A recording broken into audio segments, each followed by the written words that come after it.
Pakistan television digital ने एक documentary बनाई है, कॉम्प्रिहेंसिव डॉक्यूमेंट्री है, जो अभी रिलीज़ होना बाकी है। तो आज हमने उनकी तमाम टीम को अपने स्टूडियो में दावत दी है, जिसके अंदर उनके कंटेंट प्रोड्यूसर्स भी मौजूद हैं, उनके एग्जीक्यूटिव प्रोड्यूसर्स भी मौजूद हैं, उनकी एंकर भी मौजूद हैं।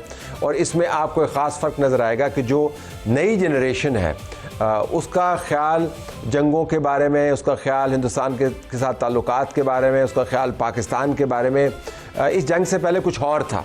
इस जंग ने बहुत सारी चीज़ों को बताया, लेकिन अब डॉक्यूमेंट्री के ज़रिए वो तमाम चीज़ें इकट्ठी हो गई हैं।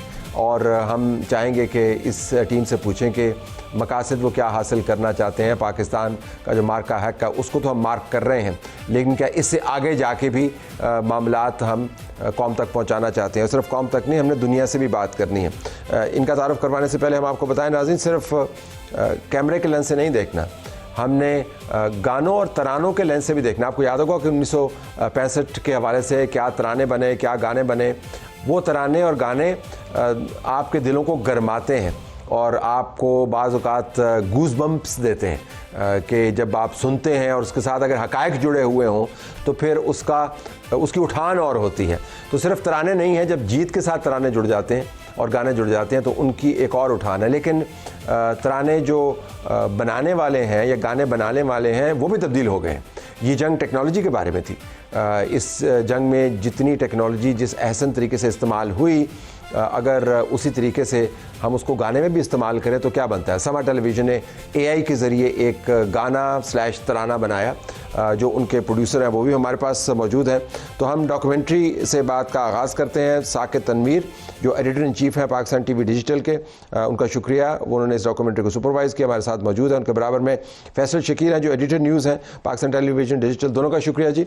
और हमारे दाएँ जानिब Umar Faizan, editor planning Pakistan television digital, उनका भी शुक्रिया। और Ayesha Mir, new generation presenter producer Pakistan TV digital, जो इस डॉक्यूमेंट्री की एंकर भी थी। तो आपका ही बहुत शुक्रिया जी। अगर आपकी इजाज़त हो तो हम साकिब साहब से पूछ लें, बड़ी बड़ी बातें क्या हैं इस तमाम डॉक्यूमेंट्री में? टेक अवे क्या है आपका डॉक्यूमेंट्री में से, क्या पता चला हमें डॉक्यूमेंट्री? आई थिंक पहले मैं टेक अवे की बात करूं, मैं थोड़ा सा ऑब्जेक्टिव के ऊपर बात करना चाह रहा हूं, because it's very important, because आजकल तो सीजन है डॉक्यूमेंट्रीज का, गानों का, बिकॉज हम इसको मार्क कर रहे हैं। But I really want to talk about कि हमने ये फैसला क्यों किया।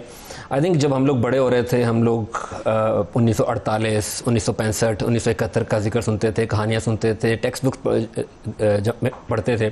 फिर हम बड़े हुए, इंटरनेट आया तो हमारे पास एक ऑल्टरनेट पर्सपेक्टिव मिला, and we sort of realised कि कहीं पर जाकर जो हमारी हिस्ट्री है, हमारे पास एक डेफिनेटिव आंसर नहीं है कि उन दिनों में क्या हुआ। जब ये वाला वाक़या हुआ तो हम खुद जर्नलिज्म में थे, तो जर्नलिज्म के बारे में कहा जाता है कि it's a first draft of history. तो वो ड्राफ्ट हमने 1 साल पहले लिखा, बट चैलेंज ये था कि अब वो 1 साल हो चुका है, तो वो ड्राफ्ट को अब कहीं पर हमें उसको फाइनल कॉपी भी तो बनाना है, उसको हतमी बनाना है। So this documentary essentially is an effort, जिसको हम एक डेफिनेटिव अकाउंट कह सकते हैं, जिसको जब हम रिलीज़ करेंगे, एंड वी आर होपफुल कि जब ये पूरी दुनिया के सामने जाएगी तो वो उसके अंदर फैक्चुअल होल्स पोक नहीं कर पाएंगे। इस डॉक्यूमेंट्री के अंदर कोई factual, it's high on emotions but it's also high on facts. So ये हमारा ऑब्जेक्टिव है। यानी अमूमन कहा जाता है कि जो जंगें हैं वो अपने दरमियान और अपने बाद वो धुंध बहुत क्रिएट कर दी। एब्सोल्युटली। तो आप ये कह रहे हैं कि ये धुंध ज़्यादा डॉक्यूमेंट्री नहीं है, ये हकायक से भरपूर डॉक्यूमेंट्री है, लेकिन ज़ाहिर है पाकिस्तान की तरफ से बनी है तो इसके अंदर इमोशंस जो हैं वो आपको ज़्यादा नजर आएंगे। इसमें इमोशंस हैं, बट अगर मैं फैक्ट्स की बात करूँ ना, अगर फॉर एग्जांपल हमने आपका भी इंटरव्यू किया है, अगर मैं बात करूँगा, आप बात करेंगे, या इस पैनल पे बैठा हुआ कोई भी बंदा बात करेगा, तो उसके बारे में कहा जा सकता है कि पाकिस्तानी है, पाकिस्तान की बात ही करेगा।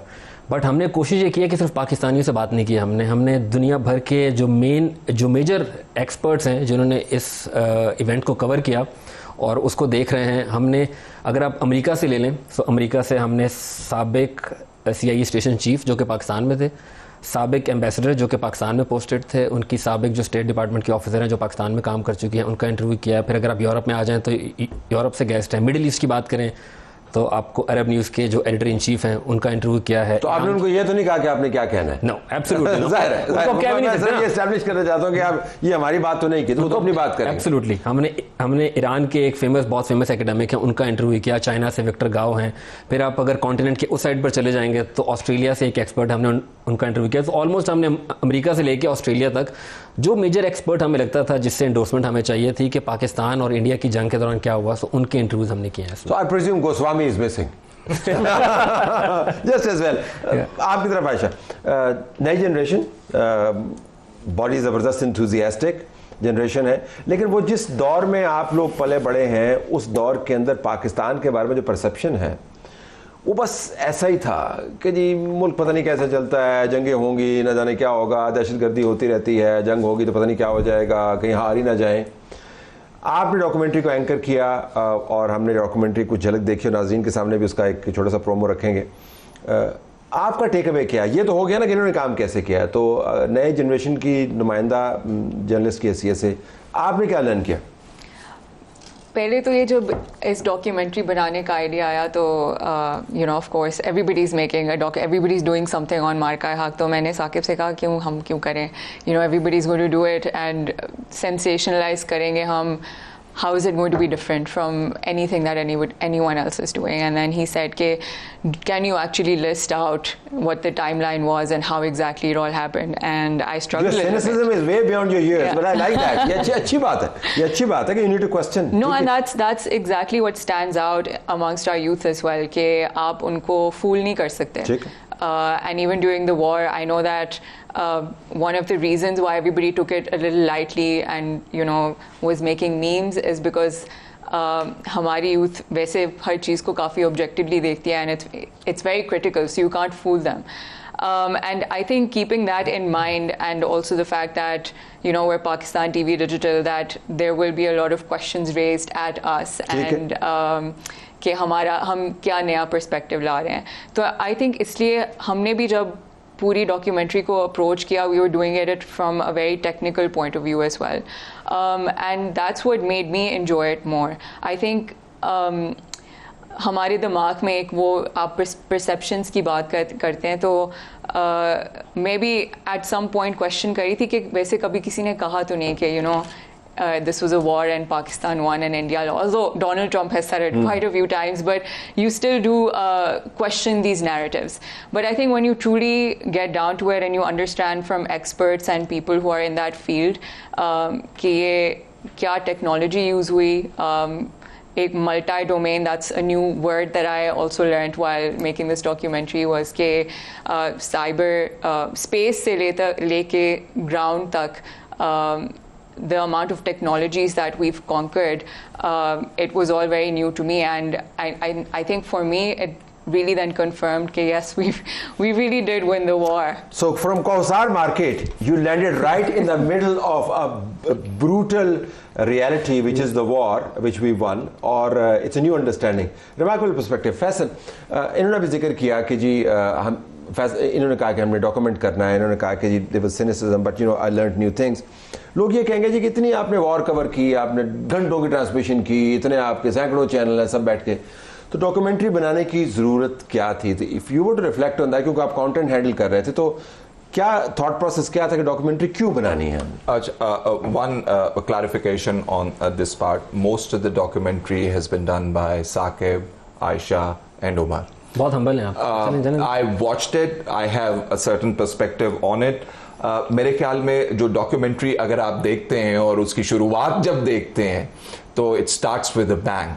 एक बहुत बड़ा हमला होता है पाकिस्तान के ऊपर, तो लोगों को कम्युनिकेट करना भी बहुत ज़रूरी है कि हमारा हमसाया एक मुल्क ऐसा बैठा हुआ है जो हमें इंटिमिडेट करने के ऊपर तुला हुआ है. कभी पानी रोकते हैं, कभी कुछ और करते हैं.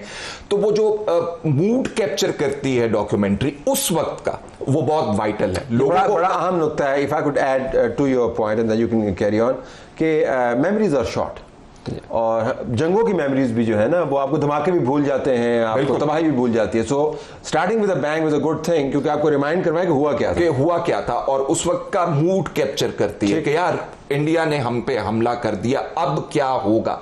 तो ये डॉक्यूमेंट्री उसका भी जवाब देती है कि अब क्या होगा. It's provocative, it's myth breaking. और मिथ क्या ब्रेक हुई है इसके अंदर कि पहले एक हुकूमत थी जिसके अंदर हम कह रहे थे कि अभिनंदन भाई चाय पियो वापस चले जाओ, और मुझे वो DGISPR के वर्ड्स याद आ रहे हैं कि इस दफा हमने चाय उधर भेजी है।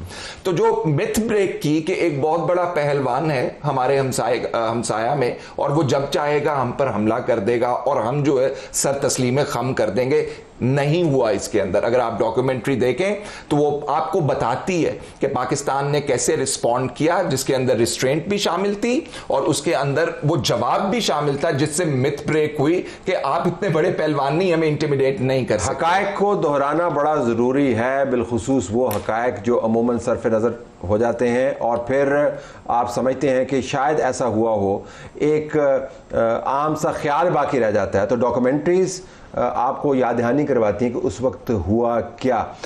मीडिया ने बहुत कवर किया और आपने भी इसको, अब चूँकि फैसल साहब ने कहा है कि आपका बड़ा कलीदी रोल है और आपका रोल यकीनन है, आप एडिटर प्लानिंग है, तो कंटेंट जब आप तैयार कर रहे थे तो आपके ज़हन में एडिटोरियल एंगल क्या था? अच्छा, आपसे कुछ अर्सा पहले हमने एक वीडियो सीरीज़ की, उसमें हमने ऐड किया आर्मी म्यूज़ियम को। तो उसकी एक जगह पे हम गए तो वहाँ पे शेल्फ में ना ख़बरें जो उसके क्लिपिंग्स थी अखबार की, तो वो लगी हुई थी। उसमें कुछ ऐसी थी कि पाकिस्तान ने 1965 में तैयारे गिराए। तो जो मीडिया होता है ना, वो प्रिजर्व करता है हिस्ट्री को, और वो उसका एंगल, आप किताबें भी लिखी जाती हैं लेकिन किताबों में तजिए ज़्यादा होते हैं, खबर जो होती है वो स्ट्रेट होती है। तो सबसे पहले ये था कि एक वो इतना बड़ा इवेंट हुआ था तो उसकी क्लिपिंग्स आज तक मौजूद हैं और वो म्यूजियम का हिस्सा है। लेकिन वो म्यूजियम का हिस्सा है, म्यूजियम ये अब आप पब्लिक म्यूजियम में ले गए। हाँ, ये वो म्यूजियम के अंदर थे, आपने रसाई नहीं, बिल्कुल उसकी रसाई नहीं, रसाई नहीं। तो एक तो ये हो गया कि आपने इसको पब्लिक रेल्म में लेके आना, मैस सर्कुलेशन। इसके अलावा क्या जाविया? उसके अलावा एक चीज़ थी उस टाइम पे जो चीज़ पूरी दुनिया ने देखी, और जो दो बार सेट हुए, एक तरफ इंडियन मीडिया था और दूसरी तरफ पाकिस्तान का मीडिया था। पाकिस्तान ने 5-6 जो जंगी तैयारे हैं इंडिया के वो गिराए, उसके बावजूद आप जितने भी चैनल्स देख रहे हैं उस पर फैक्ट बेस रहे। 5 को 50 नहीं बनाया, ये नहीं बता दिया कि उनके जो पायलट हैं वो भी हम पकड़ के ले आए। हमें पता था बाद में ट्रंप ने आना, उसने खुद ही 11 कर देने। तो फैक्ट बेस्ड चीज़ें, अच्छा वो चीज़ें फिर भूलती जाती हैं। अब इस डॉक्यूमेंट्री में जितने भी एनालिस्ट हैं, आपका भी हमने इंटरव्यू किया और भी इंटरव्यू है उसमें, वसीम बदामी, आसमा शिराजी, मेहर बुखारी। अच्छा कि आपने नाम ले दिए, लोग ये ना समझे कि इस वजह से प्रोग्राम कर रहा हूँ, मेरा इंटरव्यू किया, मैं छोटा सा हिस्सा हूँ उसमें। और आपने वैसे कितने इंटरव्यूज किए? हमने 20 इंटरव्यू किए हैं। जो एक्चुअल फुटेज अगर मैं आपको बताऊं जो हमारे सिस्टम पर मौजूद है वो 24 घंटे की फुटेज है। 24 घंटे की फुटेज वैसे तो बोलना बहुत आसान होता है, बट 24 आवर्स की फुटेज जिसमें 8 घंटे के सिर्फ इंटरव्यूज है। So just to set the record straight, इस वजह से नहीं है, go ahead बताइए। अच्छा, अब उसमें एक चीज़ और लोगों को दोबारा देखने को मिलेंगी कि 1 साल बाद जो हम डॉक्यूमेंट्री बना रहे हैं उसमें जितने भी वो लोग हैं जिन्होंने इसको कवर किया है, तो वो जब उस हिस्ट्री को बता रहे हैं उसमें अगर इमोशंस भी आ रहे हैं वो भी बिल्कुल रिलैक्स हैं। जो वो चीज़ें बता रहे हैं, जो फैक्ट्स हैं, उनको बल्कि एंडोर्स कर रहे हैं जो हमने इंटरनेशनल एक्सपर्ट्स लिए हैं।